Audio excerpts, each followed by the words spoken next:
The first thing you hear isn't the scream. It's the click, a metallic, hollow sound that cuts through the pre-dawn haze and makes the birds stop singing. It's the sound of a cheap safety being flicked off a cheaper handgun. Then comes the scream, a high-pitched, panicked thing from a man who's in way over his head. That man was not my son. My son Jake was on the ground. Not sprawled, not panicked, just down.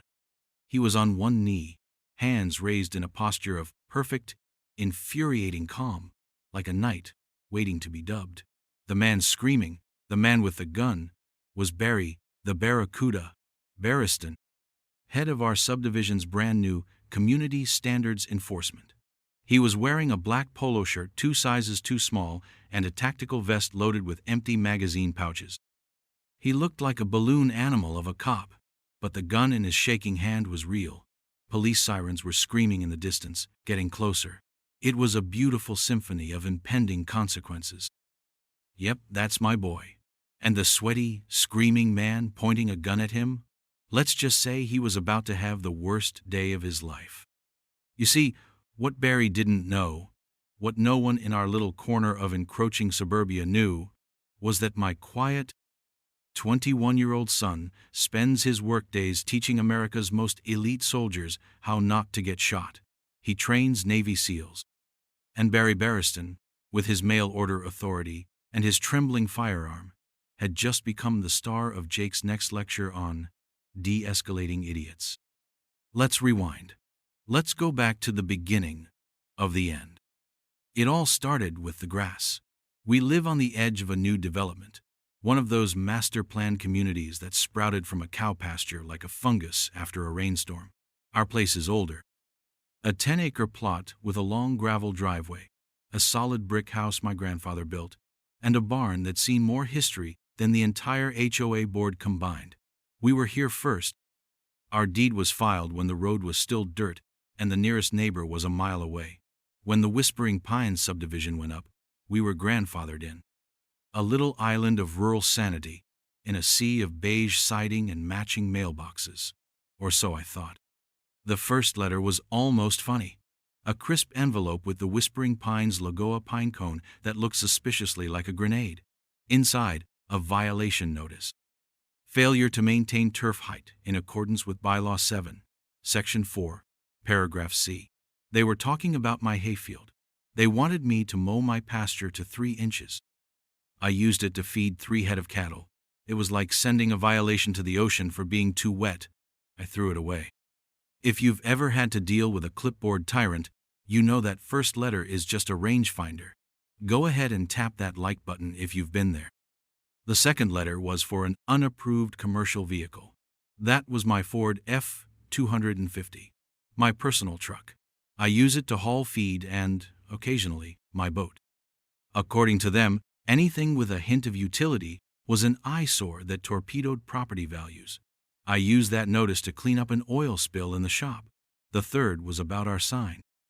At the end of our half-mile driveway, where it meets the main road, sits a sign my father painted 30 years ago. 4-foot by 4-foot piece of plywood, white background, simple black letters, private property, no trespassing. It's weathered, a little faded, but it gets the point across.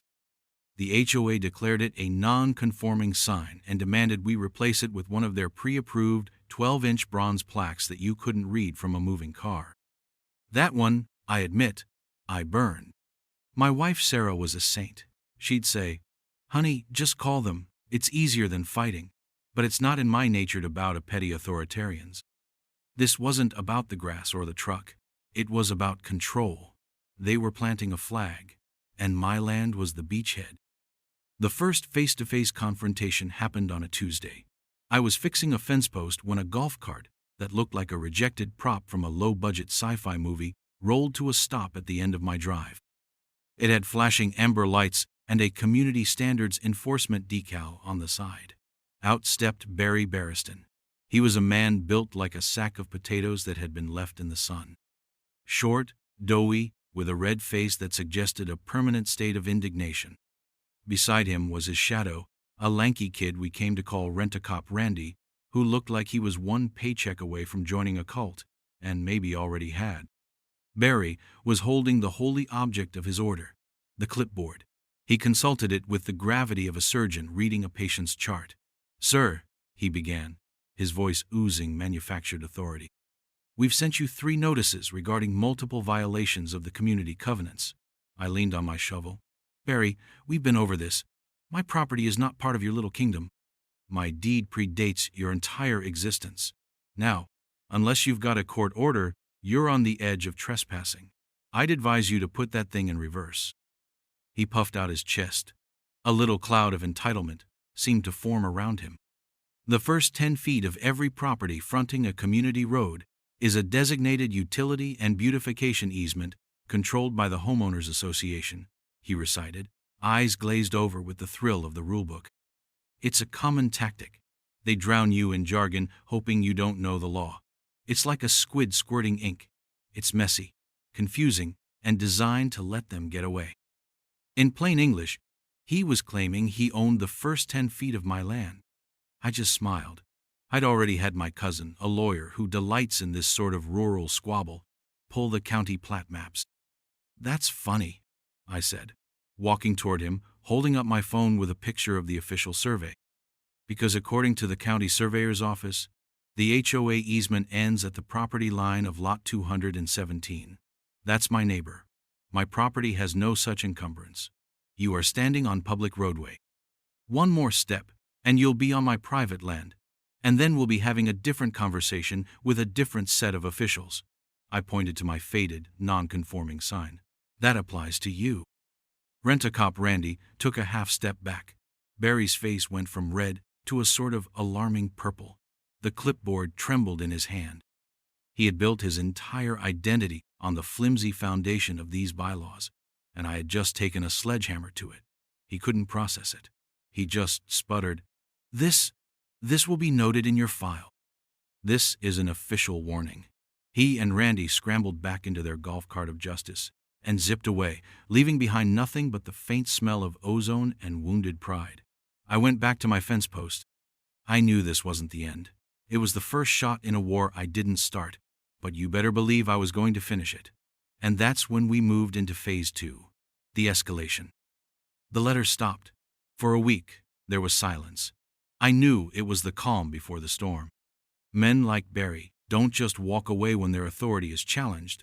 They retreat, rearm, and look for a new angle of attack. His new angle turned out to be from about 200 feet in the air. That's when we entered what my wife, Sarah, grimly called the drone war. It started on a Saturday morning. I was having coffee on the back porch when I heard it.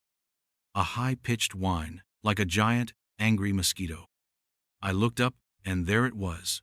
A little white drone, hovering just over my property line, its camera gimbal swiveling to get a good look at my barn, my workshop, and the supposedly non-conforming F-250 parked next to it. It was Barry's new weapon. Unable to physically set foot on my land, he had decided to invade my privacy from the sky. It felt deeply, profoundly violating. It was a metal vulture circling my home, looking for any scrap of a violation to feed its master's ego. This wasn't about a sign anymore. This was a deliberate, targeted campaign of harassment. I called my lawyer cousin again. He sighed. "Can you prove it's his?" he asked. "And is he flying directly over your house or just the edge of your fields?" The law was murky, a patchwork of FAA regulations and local ordinances that were still catching up to technology. But the core principle was clear. This was intimidation. Just as I was contemplating my options, which ranged from a well-aimed rock to a less legal 12-gauge solution, my own personal cavalry arrived. My son, Jake, came home for a couple of weeks of downtime. He pulled up in his beat-to-hell old pickup, looking every bit the 21-year-old college kid on summer break.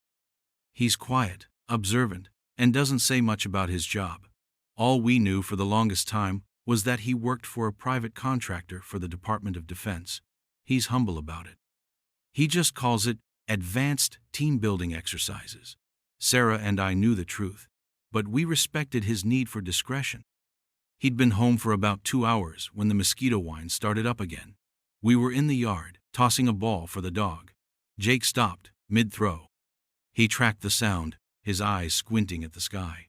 He watched the drone for a full minute as it performed its little surveillance dance along our tree line. He didn't say a word.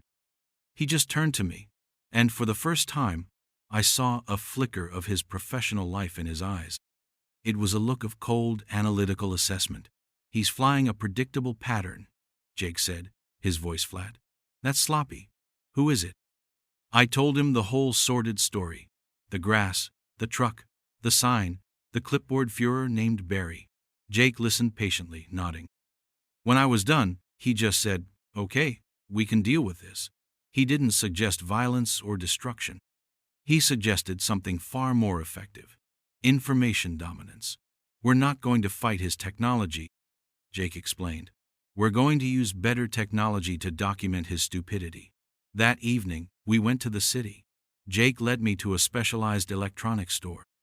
He didn't buy off-the-shelf security cameras. He pointed out specific models, talking about low-light performance, optical zoom capabilities, and data encryption. We walked out with 4 high-resolution 4K cameras and a terabyte hard drive for the DVR. He spent the next day on a ladder, mounting them. One was aimed down the driveway, capturing the entrance. One covered the front of the house and the yard. One watched the barn and workshop. The fourth one, a PTZ pen, tilt, zoom he, mounted on a high pole, aimed at the sky. "It's not to catch him," Jake explained as he configured the system on my computer. "It's to prove what we didn't do. We're creating an unimpeachable record of our own space. If his drone ever has a mechanical failure, we'll have video from 4 angles showing it just happened to fall out of the sky. We're building a legal fortress, brick by digital brick." It was brilliant. We were turning Barry's own weapon surveillance against him. With our own eye in the sky up and running, I went on the offensive. I paid a visit to Old Man Hemlock, who lived on the other side of the new development. His family had sold the land that became Whispering Pines, but he'd kept his own 10 acres. He was in his 80s, with a memory as sharp as a tack and a deep-seated loathing for homeowner associations. "That Barry fella?" He cackled when I told him my story. "He came by here once, told me my prize-winning roses were an unapproved floral installation. I told him where he could install his clipboard." Hemlock pulled out a dusty tube from his closet. Inside was a copy of the original land grant from the 1950s and the developer's sale agreement. We spent an hour going over it. He confirmed what my lawyer had said. My property was explicitly excluded from all HOA covenants. Even better, Hemlock remembered the developer, a slick character who cut corners. He told me the HOA was formed in a hurry, with bylaws copied and pasted from a boilerplate document for a Florida condo complex. That explained the 3-inch grass rule. It was a house of cards. Hemlock became my historical expert, a living archive of the community's original sins. A few days later, it happened. The drone was making its usual 5 p.m. patrol. I was in the workshop, Jake was reading on the porch, and Sarah was cooking dinner. Suddenly, the whining sound changed. It sputtered, it coughed, then silence, followed by a faint thump from the field about 50 yards from my workshop. Jake didn't even look up from his book. He just said, "Looks like he lost signal." An hour later, Barry's golf cart came screaming down the road. He and Randy parked, got out, and started pacing at the edge of my property, peering into the field where their toy had fallen. Barry was apoplectic. He was yelling into his phone, probably to the other board members. He was pointing at my house, then at the sky. He was building his narrative. I had shot it down. I had destroyed HOA property, but he had a problem. He couldn't come get the evidence without trespassing, and he knew I was watching. I let him stew for a good 30 minutes. Then, I walked out. I didn't say a word. I just leaned against a fence post, arms crossed, and watched him. Finally, he couldn't take it anymore. "You did this!" he shrieked, his voice cracking. "You shot my drone down! That's a federal crime!" "Did I?" I asked calmly. "I've been in my workshop, and lucky for me, I just installed a new security system. It records everything. I'd be happy to check the footage." But for you to retrieve your property, you'll need my permission to enter my land, or you can call the sheriff and have them ask for you." His face fell. The trap was sprung. If he called the cops, I'd show them my footage, which I knew would show nothing, and I'd file a trespassing complaint against his drone. If he didn't, his precious evidence would sit in my field forever. He chose to retreat, but as he was getting back in his cart, his anger got the better of him. He and Randy took 3, maybe 4 steps onto my property, right past my sign, to get a better look. They didn't see the little camera mounted on the corner of the barn. Its lens zoomed in, capturing their every footstep on my land. That night, I burned a copy of the video to a DVD. The next morning, my cousin sent Barry and the entire HOA board a certified letter with a screenshot from the video, formally notifying them of the trespassing incident and reserving our right to pursue legal action. The letter also contained a bill for 1 hour of his time. The drone war was over. We had won the battle, but Barry's obsession was just beginning. After the drone incident, Barry's harassment evolved from bureaucratic to personal. The golf cart patrols became more frequent, more menacing. He wasn't just driving by anymore, he was staking me out. He'd park his ridiculous chariot of justice just off my property line, sometimes for an hour at a time, lights flashing for no reason. In the dead of night, he'd sit there and shine a high-powered spotlight on our house, sweeping it across our windows. It was pure, impotent intimidation. It was also phenomenally stupid. Every single act was being meticulously recorded by Jake's camera system. We had a growing video library of Barry's descent into madness. This is where my wife, Sarah, entered the fray. Sarah is a data analyst for a logistics company. She spends her days finding patterns in chaos, making sense of millions of data points. To her, the HOA and Barry Barriston were just a messy spreadsheet waiting to be organized. While I was focused on the property line, she was launching a quiet, digital counteroffensive from her home office. Aggression is a symptom, she told me one night, her face illuminated by the glow of her triple monitor setup. Let's find the disease. She started by downloading every public document related to the Whispering Pines HOA, the articles of incorporation, the meeting minutes they were legally required to post, the annual budgets. Then she cross-referenced it with state business filings. She pulled up the registration for Barracuda Security Services, LLC. What she found was beautiful, a masterpiece of petty fraud. First, according to the state licensing board, Barracuda Security was licensed only for unarmed observation and reporting. They were legally prohibited from carrying firearms or representing themselves as law enforcement. Barry's entire tactical vest persona was a fantasy he was selling to the gullible HOA board. Second, the money. Sarah built a flowchart of the HOA's expenditures. They were paying Barracuda Security an astronomical monthly fee, far above market rate, for the services of 2 men in a golf cart. It was the single largest line item in their budget, more than landscaping for the entire community. And the contract was signed by the HOA president, a man who, a little more digging revealed, was Barry's brother-in-law. It was a classic case of grift, hidden in plain sight. They were using fear to fleece their neighbors. If you're enjoying this deep dive into HOA corruption, tell me where you're listening from in the comments. I'd love to know how far this story is traveling. Our suspicions were confirmed by an angel in disguise. We received an anonymous email from a burner account. "I'm on the HOA board," it read.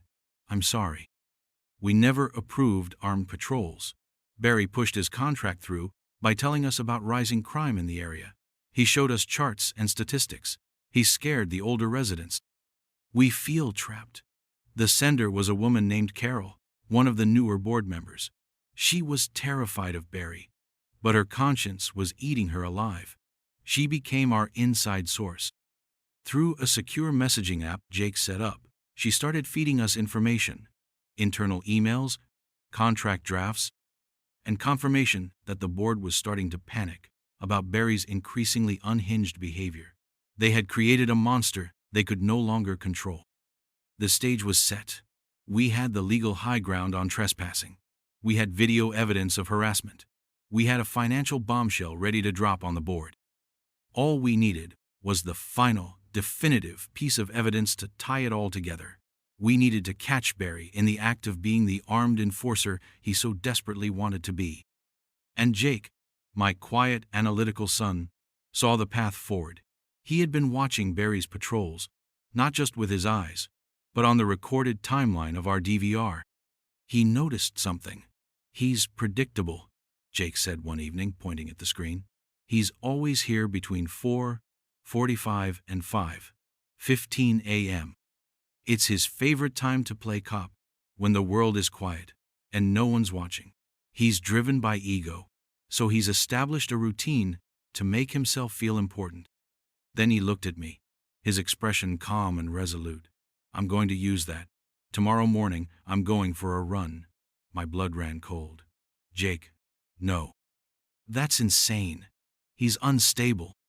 "Dad," he said, his voice patient, like he was explaining it to a rookie, "this is what I do. We're not escalating. We're creating a controlled environment for the subject to reveal his true nature. We're setting a trap using his own behavior against him." He laid out the plan. He would go for a run at 5 a.m. down our own driveway. He'd wear a nondescript gray hoodie and sweatpants. He wouldn't carry a phone or a weapon. He would just be a young man out for a jog on his own family's property. Barry, with his paranoia and his hero complex, would see a suspicious individual in the dark. He wouldn't be able to resist the opportunity to play the hero. "Your job," Jake instructed me, "is to be at the front window. The camera covering the driveway is on. The audio is sensitive. As soon as he engages me, just watch. If he draws his weapon, call 911. The real 911. Report an armed man who is not a police officer threatening someone on your property. Give them the address and a description of Barry. Be calm. Be a good witness." I was terrified, but I looked at my son, and I saw no fear in his eyes, only focus. He was a craftsman preparing his tools. He was using himself as bait, and he was absolutely certain of the outcome. He was weaponizing Barry's own fragile ego. It was a terrifying, brilliant, and deeply personal plan. The trap was about to be sprung, and the Barracuda was swimming right for it. The night before was sleepless. I sat in the dark, watching the red light on the DVR blink, a tiny, rhythmic heartbeat counting down to a confrontation I prayed would never happen. But as the clock ticked past 4:30 a.m., a grim certainty settled over me. This was inevitable. This was the final act. At 4:55 a.m., Jake came downstairs. He was dressed in the gray sweatsuit, hood up. He looked anonymous. He gave me a simple nod, slipped out the front door, and started a light jog down the long gravel driveway toward the road. My heart was a drum against my ribs. I stood by the front window, phone in hand, my thumb hovering over the 911 shortcut. I had the security camera feed up on my tablet. 4 screens showing the same stretch of gravel from different angles, a silent, multifaceted witness. Right on schedule.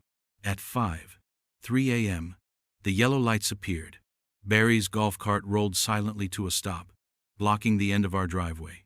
He cut the engine. For a moment, nothing happened. Then, the driver's side door opened. Barry emerged, followed by Rent-A-Cop Randy. They stood there, 2 pathetic silhouettes against the gray dawn, just as Jake had predicted. On my tablet screen, I watched Jake reach the end of the drive. He saw them. He didn't break his stride. He simply turned around to jog back toward the house. This was the trigger. To Barry, this wasn't a resident turning around. This was a suspect attempting to flee. "Freeze!" Barry's voice was a harsh bark in the quiet morning air. "Community security. Hands where I can see them." I watched Jake stop instantly. He slowly turned, and with a deliberateness that was almost theatrical, he raised his hands to shoulder height. Even from the house, I could see the ghost of a smile on his face. He was in his element. He was in complete control. "Am I being detained?" Jake's voice was calm, conversational. "What's the charge, officer?" The word officer was a perfectly sharpened needle, aimed directly at Barry's inflated ego. "You are on private community property," Barry bellowed, taking a few steps forward onto my driveway. Randy lingered behind, looking like he'd rather be anywhere else on Earth. "This is not community property," Jake stated, his voice still level. "This is my father's private driveway. My family owns this land. You are the one who is trespassing." Jake then delivered the line that I knew would break him. "And you're not an officer." That was it, the final demolition of his fantasy. In that moment, Barry wasn't a guardian of the community. He was just a man in a cheap polo shirt, being told the truth by a 21-year-old. And he snapped. His hand went to the holstered pistol on his hip. The click of the safety being disengaged was audible even on the camera's microphone. He drew the weapon, a cheap, silver-plated Torusan, leveled it at my son's chest. "I have the authority to protect this community from threats," he screamed, his voice cracking with a mixture of rage and panic. "Get on the ground, now!" The moment the gun came out, my fingers were already dialing. I was speaking to the 911 dispatcher before Barry even finished his sentence. My voice was eerily calm, just as Jake had coached me. "I need to report an armed man on my property. He is not a police officer. He has drawn a weapon and is pointing it at my son. My address is 1412 Old County Road. The man is white, heavy-set, in a black polo shirt. He is driving a golf cart with yellow flashing lights." The dispatcher was professional, efficient. "Sir, are you and your son safe?" "My son is being held at gunpoint," I said. "I am in the house, watching. Please send help immediately. Deputies are already on their way, sir. Stay on the line with me." Outside, Jake, seeing the situation had escalated precisely as he'd anticipated, calmly lowered himself to one knee, then sat on the gravel, hands still visible. He was giving the unstable man with the gun exactly what he wanted, de-escalating the situation until professionals could arrive. He wasn't scared, he was managing an asset. 2 minutes later, which felt like an eternity, the sirens arrived. Not just one car, but 3. They flooded the scene with red and blue light. Deputy Old Tom, a man I've known since I was a kid, was the first one out of his cruiser. He's a big, slow-moving man with eyes that see everything. He took in the scene in a split second. Barry, sweating and wild-eyed, holding a gun on a kid sitting calmly on the ground. Tom drew his own service weapon. "Barry, drop the weapon, now!" His voice was a thunderclap of real authority. It shattered Barry's delusion. He looked at the real cop, then at his own cheap gun, as if seeing it for the first time. His hands trembled, and he dropped it. As 2 other deputies cuffed a sputtering, incoherent Barry, I walked out of the house, tablet in hand. "Tom," I said quietly, "it's all right here." I showed him the footage.